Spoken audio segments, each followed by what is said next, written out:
What's going on, everyone? Thanks so much for tuning in to another episode of the Ducks Dish Podcast. I'm your host, Max Torres, with Scoop Duck on 3, coming to you on Thursday, November 6th, 2025, as the number 9 Oregon Ducks gear up for a big road trip out to Kinnick Stadium in Iowa City for a matchup with the number 20 Hawkeyes. Should be a really fun game, and we're going to have you guys covered every step of the way over on scoopduck.com.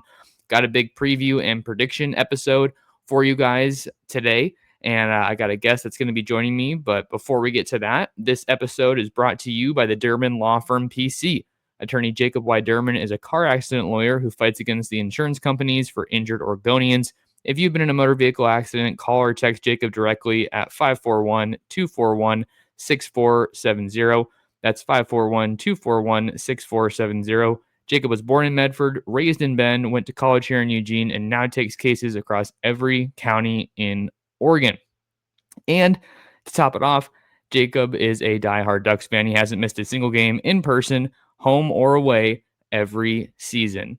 I am super excited to be joined by a special guest on today's episode of the podcast. It is the man himself, Tom Kakert. He's the publisher of the Hawkeye Report, covering the Iowa Hawkeyes, part of the On3 network. Tom, how are you? Thanks for being here.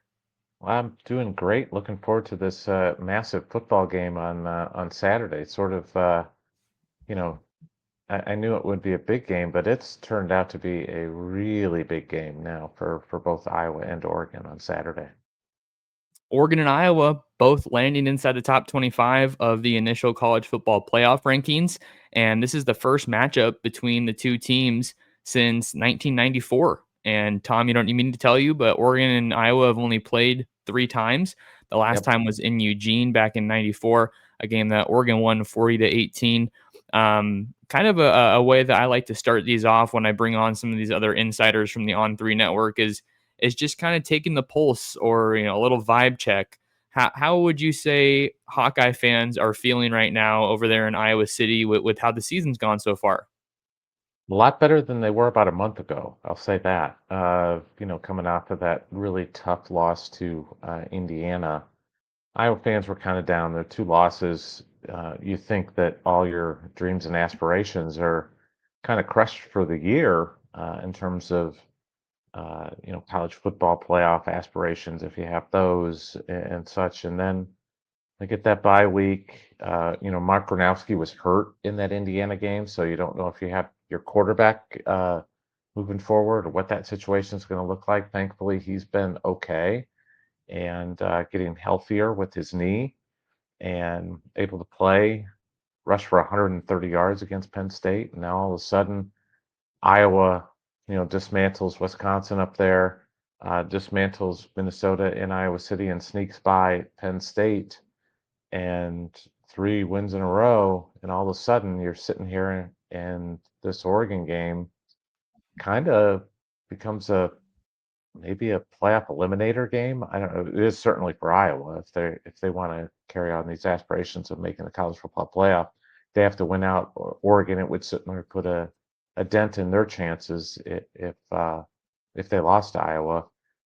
Oregon would obviously stay very alive in that race if they win. So there's just so much on the line for both teams, and honestly, kind of like the Big Ten Conference, because um, you know 2 teams are getting in, but will a third get in if everybody kind of cannibalizes each other here in the next month?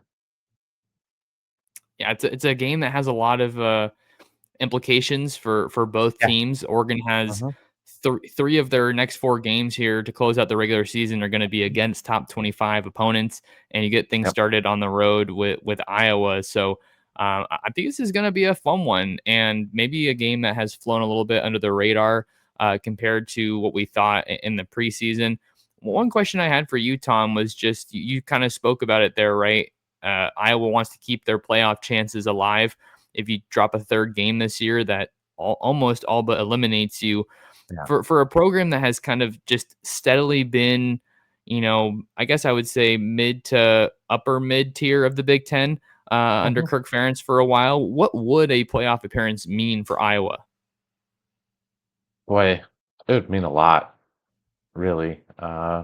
There's been occasions where they've kind of knocked on that door a little bit. '02, um, 2009 season, they were undefeated, 9 games in, and then Rick Stanzi goes down with an injury. They lose to Northwestern. They lose an overtime game at Ohio State and end up in the Orange Bowl. But still, it felt like it was right there where they could make a run. Uh, but that was again a two-team playoff even back then. So 2015 they finished undefeated, didn't make and then lost the Big Ten championship game in the final seconds against Michigan State. Michigan State went on to the college football playoff and got trounced by Alabama.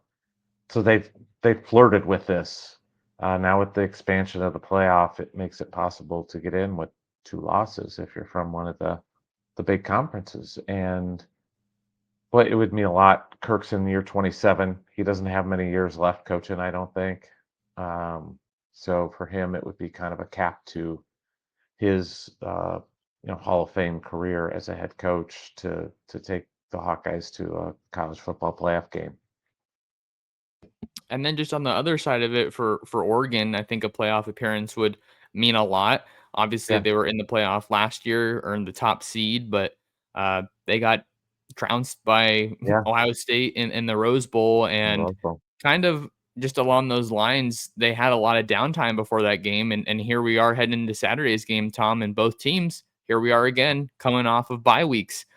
Oregon's last bye week, they followed that up with a loss at home to Indiana, their only loss on the year, 30-20.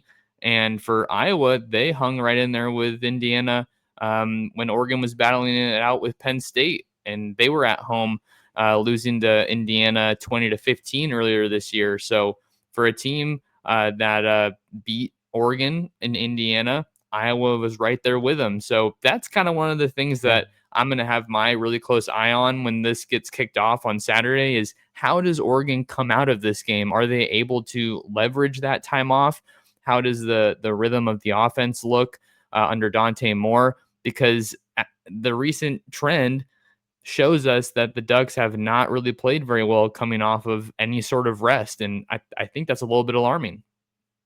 It's interesting, brought up by some of the Iowa players this week when we talked to them, because Iowa's obviously coming off a bye this week too, and some of them were like, "I would have rather played last week because they were playing so well, and they're in a groove, and they don't want to break that rhythm, that pattern, and you hope that they can just click it right back into place and pick up where they left off." But it might not work that way. I don't know. It's really interesting. So yeah, we'll see how both teams come out. I think it's going to be kind of a chess match early between Dan Lanning and his staff and Kirk Ferentz and his staff about how things work. And Iowa's big key defensively is to prevent big plays. That's just their whole thing. Phil Parker, the defense coordinator, one of the best in the business, he has a methodology. Basically, he's got statistics that back it up. If you give up 2 or fewer explosive plays of 25 yards, then you're going to give up 14 points or less. And if you give up 3 or more, you're probably going to give up more like 28. So it's a math issue for him. He just knows that that's what they have to do. So preventing those explosive plays from an explosive Oregon offense is going to be one of the keys to this game. And whether or not Oregon can be explosive in this game is something that remains to be seen. Obviously, Yeah. their last game against Wisconsin was a little bit of a snoozer, 21-7 out there in Eugene, and in what eventually became a monsoon of a game. I wasn't at Yeah. that game, but I have a lot of friends that were at that game, and one of them told me it was like a top 3 rainiest game he's ever been to as an Oregon fan. So just seeing how this Oregon offense comes out is going to be very important into, I think, deciding who ultimately wins this game on Mhm. Saturday. Dante Moore got knocked out early in the second half of that Wisconsin game after taking a pretty big hit. So it seems like all signs point to him being good to go. But how will Dan Lanning kind of manage his aggressive play calling nature or aggressive decision making with how this Oregon offense plays? Because they've been pretty touch and go at times. At times they've looked great and almost unstoppable. And then at other times it's like, what's going on out there? So I think if Oregon can strike first, get a stop, and then strike again, they could create a pretty interesting situation for Iowa if they can build a lead, because it doesn't seem like Iowa is very equipped to come back from a big deficit, given that they love to run the ball. Yeah, couple things. You mentioned the weather and the monsoon. The Ducks may get a little wet on Saturday in Iowa City too, because it's supposed to rain, maybe even snow by the end of it, and temps, kind of dumping down into the 30s at some point, getting colder and windy, which 10 to 20 mile an hour winds at Kinnick Stadium. So I think the weather's gonna be a factor because it's at least gonna rain. I don't know if it'll snow, but it might kind of mix in. We'll see. The weather forecast in Iowa and everywhere is kind of like, oh, we don't know for sure at this point, but it seems like it's gonna be a factor on Saturday. Um, yeah, this is just it's a fascinating game, and I just can't wait to see how it kind of plays out between the chess match, because I have a lot of respect for Dan Lanning. I think he's really good, and I think that the offense is the talking to the players, the Iowa players about Oregon and what they do offensively. They like to move their pieces around, and they like to get your eyes moving and try to trick you a little bit into what they're doing. So discipline is gonna be so important for both teams in this game. And Iowa strikes me as a team that is just really well coached, and Mhm. they're going to capitalize on any errors. You give them Yep. an inch, they're going to take a mile. So I think discipline, like you said, is going to be a big part of this one. Oregon's offense, I mean, I guess Oregon had a lot of penalties. I think it was maybe Yep. 8 or so against Wisconsin at home, which is not the most encouraging sign. And Oregon, I don't think I can definitively say this, but there's a legitimate question whether Oregon's been playing better on the road this year versus at home. Their last road game was against Rutgers, which is nowhere Yeah. near the level of what they're going to face against Iowa this coming weekend. But we've kind of started to get into some of the points here. Tom, what kind of catches your eye about this matchup when you look at it from an Iowa perspective? Um, that's a really good question. I really it's the Iowa strength versus the Oregon speed, I think, the athleticism that Oregon brings. And Iowa's just gonna try and they try and get you to play. Kirk Ferentz always said you try to get people to play left-handed, like that's not their normal way. And Iowa just tries to drag you out into the deep water in the fourth quarter, and it's 15-13, and we're just going to drag you in the deep water and see if you can still swim, uh, because we know we can swim. We're ready for this. We live for these situations. That's sort of the way they play, and it's a formula that works. Last six meetings with top 10 teams at Kinnick Stadium in November, Iowa's 5-1. Uh, I'll never forget 2017. Ohio State came in, and that was a high-powered Buckeye team coached by Urban, and they were 20-point favorites, and Iowa beat them, put 55 points on them. It was one of the most stunning things I've ever seen in my entire life. Seeing Iowa put 55 points on a really good Ohio State team. I saw them beat a really good Michigan team too on a last second field goal. Good Penn State team came in. It's just November games kind of get under the lights a little bit. It's Kinnick is a different place for opposing teams, so it's going to be. I'm interested how Oregon reacts to that. The whiteout. I've been to the whiteouts.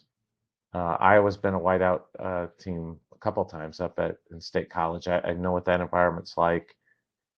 They're going to see a lot of that same thing in Iowa City on Saturday. It's just that crowd is on top of you at Kinnick, and how is Dante Moore gonna react to that situation? I'm really interested to see how they play and react to that. He's really good. He's really improved since last time I saw him at UCLA. And the stable of backs. I mean, what they have 3, 4 different backs that are really good. Um, the other Moore kid, the wide receivers, just an incredible athlete. And corner's been a position of question for Iowa this year. So how they limit those guys from those big plays is going to be really incredibly important in the outcome. Then the defensive side, really impressed with the Oregon defensive backs and the coverage that they've had, especially the true freshman kid. He's been really good.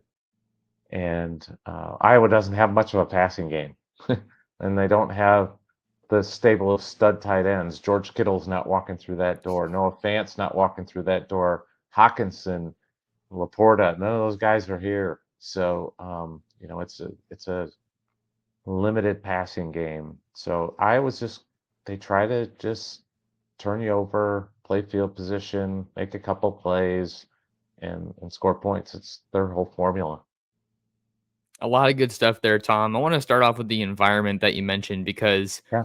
while I mean, I think a lot of people are discrediting Oregon's win over Penn State just because of what's unraveled over there in State College since they played that game on September 27th. But everything that I saw and heard about that game, like the environment looked just absolutely incredible.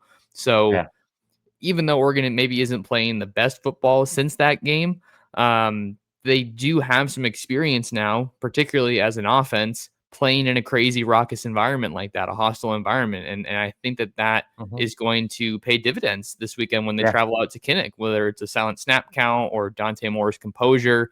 I think that's always been something that we've really spoken highly of with regard to Dante is just the poise that he's operated with. Yeah. And given Iowa's style of play with how much they like to run the ball and play field position, Oregon's going to need to take advantage of every drive they get because if this does become a slugfest of a game where possessions are hard to come by, you got to make sure you're putting points on the board every time you get the ball if you can. I mean, at least getting like a field goal every time down, and kicking Hmm. hasn't necessarily been a strength for Oregon. So I think that there's a lot that stands out about this game, especially with regard to the difference in styles.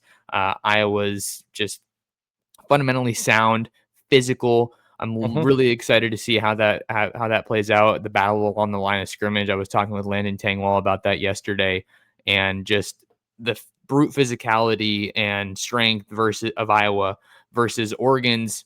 They're definitely getting that reputation of strength and physicality, but blending it with some flash and some athleticism and speed. Hmm. That's just going to be such a fun collision to watch play out. Yeah, Iowa's offensive line in particular really loves to play physical. That's a veteran group for the most part. Logan Jones is, probably one of the favorites to win the Remington Award. I mean, he's a really good center.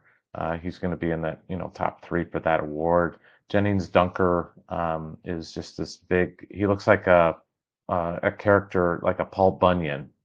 He's a big red hair, big beard, beardish guys, and just he's a powerhouse, and Bo Stevens is a mauler guard. They've got guys that they just like getting after you, run this mid zone run game that just they've been really successful with it, picking people apart. So it's a little different and unusual than a lot of teams see in the run game.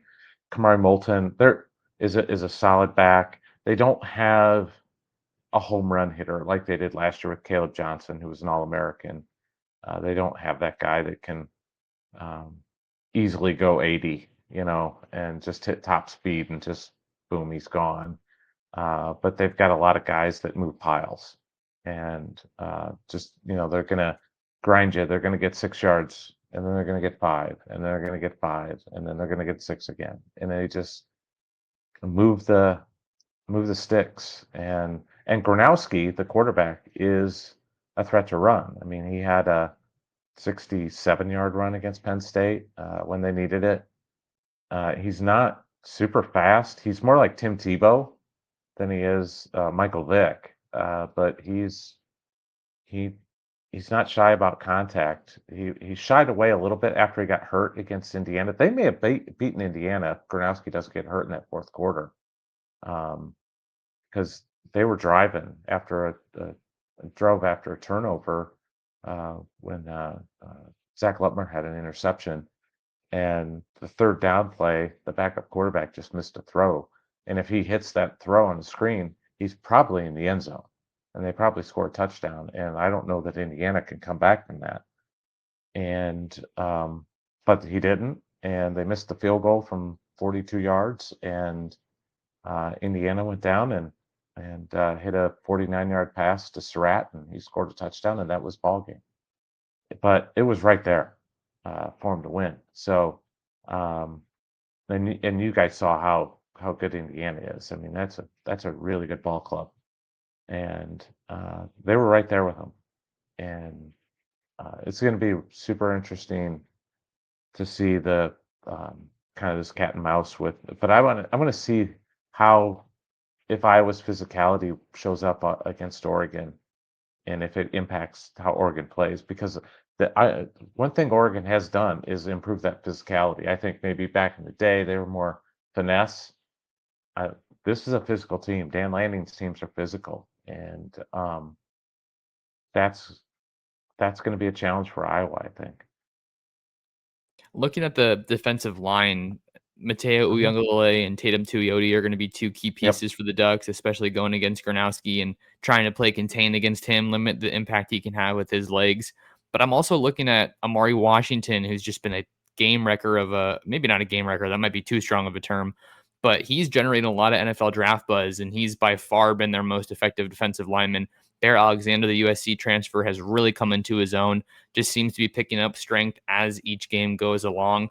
And you have some good depth pieces as well that have been rotating in Tion Gray, Terrence Green, that have been getting their feet wet this year and their most significant playing time. So I think Oregon's roster, at least from a personnel standpoint, is built to withstand a game like this against Mhm. Iowa if they do try to just grind them down. But defensively, you have to look at Bryce Betcher as well. He's been a tackling machine at linebacker for the Ducks.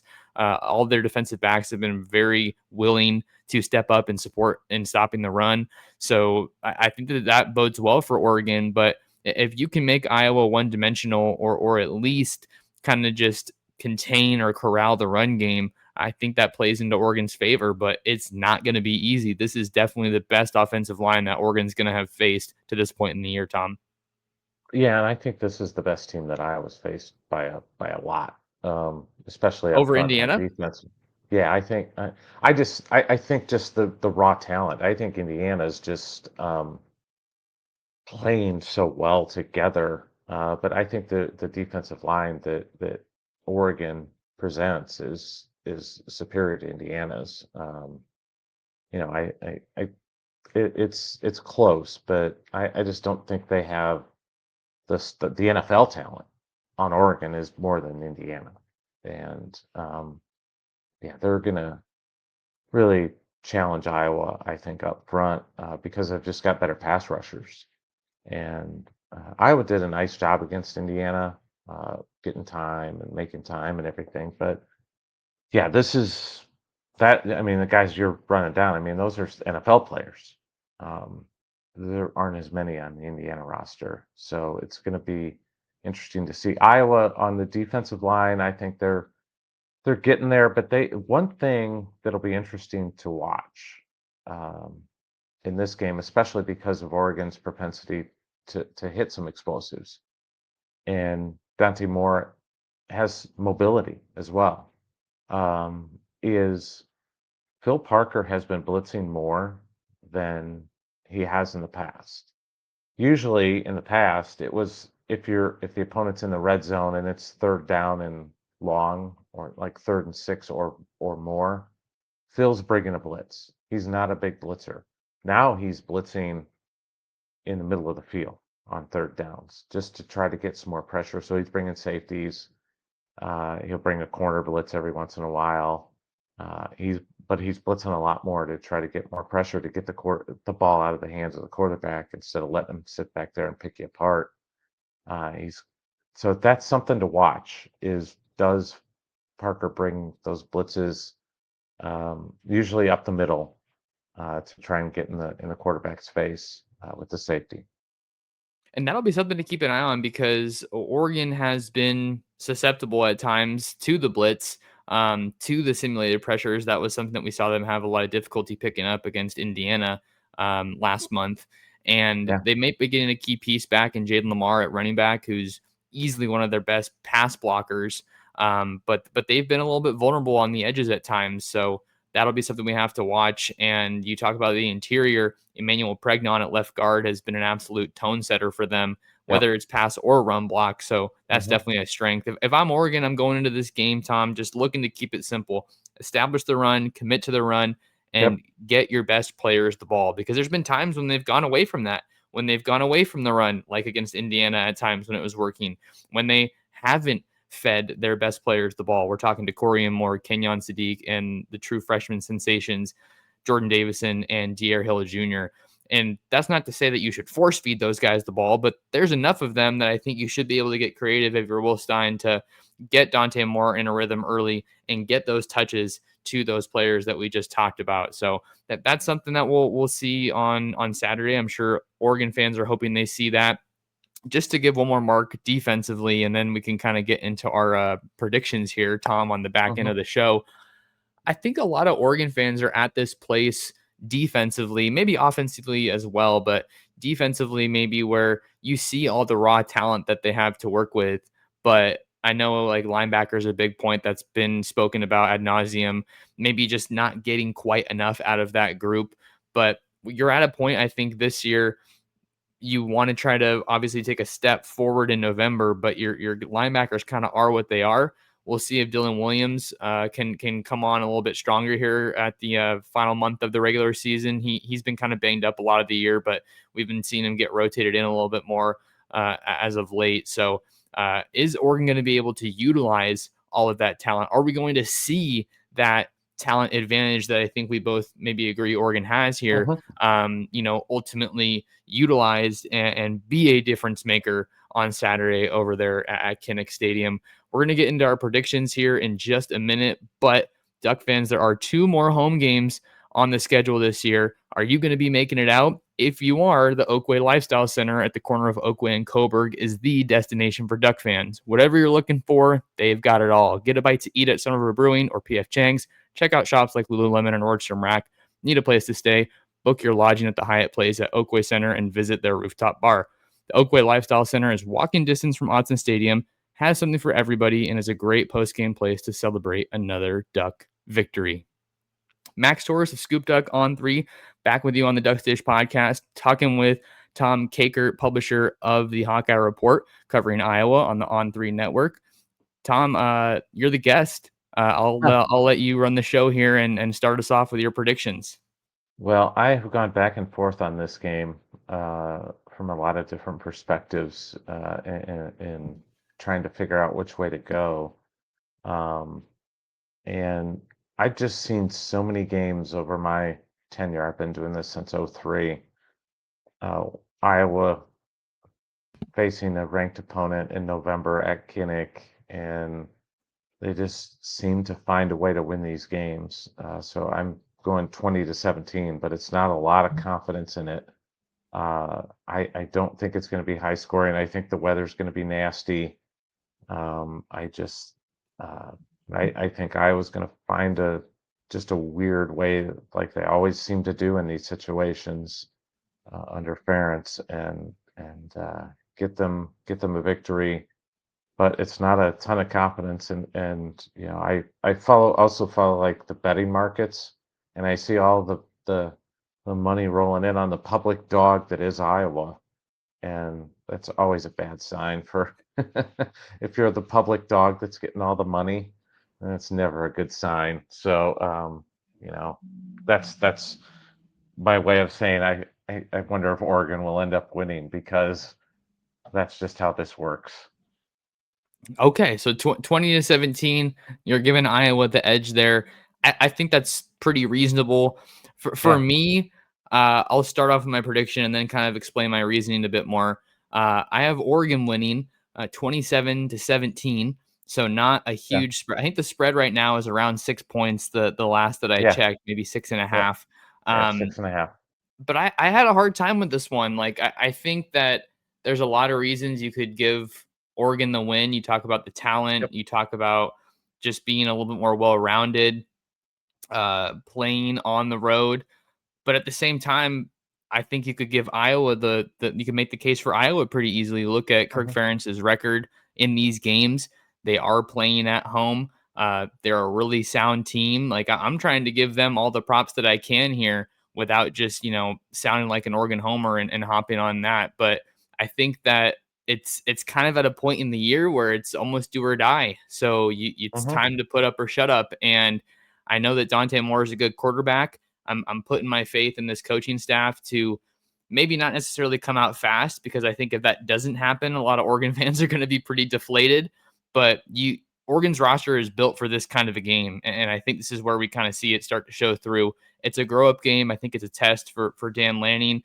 His first time as a head coach at Kinnick. We know he has experience there as a GA. It's a grow up game for Dante Moore, really for this offensive line, because if they can pass this test, I think they'll be able to um, you know, hold their water against almost anybody that they'll run into on both sides of the ball, I should say, offensive and defensive line. So I think it's going to be a good one. Maybe we'll see Yep. special teams play an impact in this game. But what are you thinking, Tom, as we kind of wind Yeah. down? Yeah. You mentioned special teams, and Iowa has one of the best return men in the country in Caden Weegan, and he is like a um, I don't know. He's like a stunt man, daredevil. He'll just feel the ball wherever and just take off. And if he makes, I'm at the seriously, I don't get too excited about anything, but when I see the ball in the air and it's coming to him and it looks like he's going to return, I'm sitting up a little straighter in my chair, going, oh, here he goes Is he again." going to take it? You know, because he's just so exciting to watch. He's a daredevil, and Iowa had a guy back in the day named Tim Dwight who played in the NFL for several years, ran a kickback in the Super Bowl when he was playing for the Falcons. Same type of player. Just, every time he touched the ball, you thought something's going to happen here. And yeah, so I keep an eye on Weegan. Iowa's kicker's pretty good, but he's been a little inconsistent this year. But Drew Stevens. It could come down to special teams. We'll see. Iowa's pretty buttoned up on that area, I think. So, boy, I'm super excited for this game. One of my friends, who I really respect, who covers the team, kind of said this might be the biggest game just in terms of what's on the line for Iowa since 2004 Wisconsin, and that was a game I remember well. I covered it. It was Iowa won a share of a Big Ten title that day, and Wow. he kind of compared it to this game just because of what's on the line. You know, Kirk's not going to get too many more swings at going to the college football playoff, and this might be it. And boy, if they win, you stay alive in that for one more week until go out to USC next week. So we'll see. We'll see. I'm super excited, and I know the Iowa fans are super excited. Hopefully, it doesn't rain too much, and hopefully that doesn't play a role in the game. I just want to see this be a good game, not decided by weather and conditions like that. I just want to see him play a good game. I'm not sleeping on special teams. I think, especially with the talent that Oregon has as for like the return game, it Mhm. really feels like they've left a lot to be desired. So maybe it's only a matter of time before they break through. They haven't had a kicker punt return touchdown since last year. I want to say it was against Boise State when they had one of each in just a I remember chaotic that game. game. Yeah. My God, that one was insane. But no, Whittington's still here. Tez Johnson's not here, but no, Whittington, who had one of those returns, is on this year's team. And then Oregon's kind of been inconsistent at, I mean, maybe inconsistent is too strong of a word, but like I think they've missed two very important kicks in games this year. So I'm going to be curious how Dan Lanning balances how what the history shows us and how it's been performing, how the kicker's been performing at Atticus Sappington with his aggressive nature when it comes to decision making. And you talked about the returner that Iowa has. Like, it's gonna be fun. You can't give that guy any extra room or extra opportunities. Maybe they kick away from him. Who knows? They have an Australian punter who's been really good for them, and James Ferguson Reynolds. That's also just a gem of an interviewer as well. I think anytime you get to hear the Australian accent, you just kind of gravitate to listen to the interview. But I always had back-to-back Aussie punters. Tory Taylor, who's with the Bears now, and now restaken. So I'm sure this guy, he's probably from the Pro Kick club too. So I'm betting Reese knows the guy. there you go. There you go. I had one more question I wanted to ask you, Tom, before I Sure. got you out of here. Typically like to ask you at the beginning of the podcast, but since you've been covering Iowa for so long, you can take any angle you want here. What's your favorite part about covering the Iowa beat? You know, what gets you excited about doing your job, because it's a fun thing we get to do.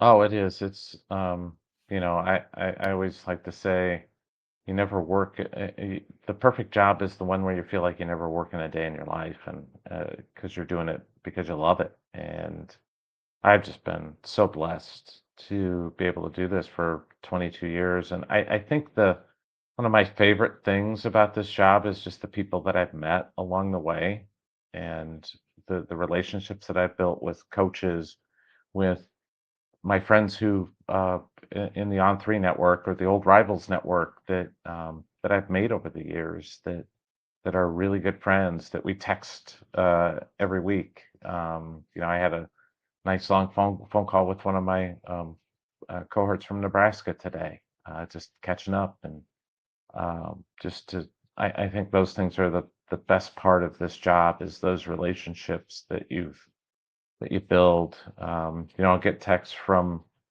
old coaches that basketball coaches or football coaches that worked at Iowa, just checking in, seeing how my family's doing, and or checking in with them and seeing how their family's doing.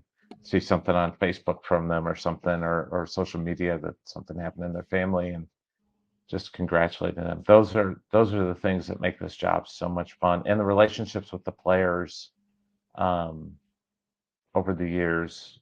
It's so awesome to get to know those guys afterwards and get to hang out with them and become friends with them, and it's just so much fun. So that's what I really enjoy about this job, and it's and getting to see the country. Looking forward to getting out to Eugene. Eventually, we'll get out there. Um, but next year we're going to Seattle for a game, and That'll be going to the fun. going to the Rose Bowl last year. Going out to the Coliseum next week. Never been there, so it's fun to see all these things and to be part of this. So I'm really really blessed. Awesome stuff. Awesome stuff, Tom. Well, it's been a treat having you on the podcast and getting to meet you Hey, virtually. hey, one of the funny things you'll find this week is the Iowa fans are like, boy, I don't know if Oregon can handle this weather. And I'm just like, you guys ever been to the Pacific Northwest? It I mean, they didn't rains. handle it the best It's against it's Wisconsin at cold. first, but then it It's got it better. it rains. It's cold. I think they'll be okay. I think they know what that's like. But I thought you would get a kick out of that because it's just like you guys realize it's not Oregon is not California, not No, SoCal. no, it's So that's not. I'm in SoCal now, but I lived in Eugene for a couple years, and it rained a lot. And I love the rain. So honestly, I miss it a lot, Tom. So we'll see if I get back up there someday. But ah, like I was saying, it's been a lot of fun having you on the pod and getting to share some of your coverage here. I know you guys have a lot of great stuff over on Hawkeye Report. Which yeah. reminder, if you're subscribed to Scoop Duck, you also have access to Hawkeye Report, so you can go read Tom and everything he's doing over there as well. I definitely encourage people to do that. Yeah, we just put up a Blair Sanderson who works for me. He put up this thing he does every Thursday. It's like guys that were recruited by both schools and on the rosters and stuff like that. So it's always I think that's always a fun read for opposing teams to look and like, oh yeah, we did offer that guy who went to Iowa, or oh, Iowa offered that guy that's here. I didn't know that. It's if you follow recruiting, it's kind of fun. Definitely. Yeah, I love recruiting. So the first guy that comes to mind for me would probably be Caden Proctor, but he's not at Iowa. Yeah. But there was definitely He some was for a overlap. brief period of time. He was for Right. about 3 months, and then he left, and, you know, the one I always think of for this is Kyler Casper. Oh yeah. Yeah, You yeah. know, Kevin's a friend, and I covered Kevin, and, you know, his son is on the Oregon team, and, That's right. yeah, so, you know, it's, obviously gonna be a kind of mixed emotions day for Kevin because he loves Iowa and loves everything about Iowa. So it's going to be mixed emotions for him, I'm sure. Definitely a good call out there for sure. Well, yeah, if you guys want to find any more of me, you can follow me at Torres Sports on any platform. Subscribe to the Scoop Duck on 3 YouTube channel. Come and check us out at scoopduck.com. $1 get your subscription going, and share the show. Share the Duck Dish podcast with everyone you know. A huge thank you to Tom for sharing his time and coming on today. And we'll see you guys on Saturday when Oregon and Iowa clash in Iowa City. Thanks so much for tuning in.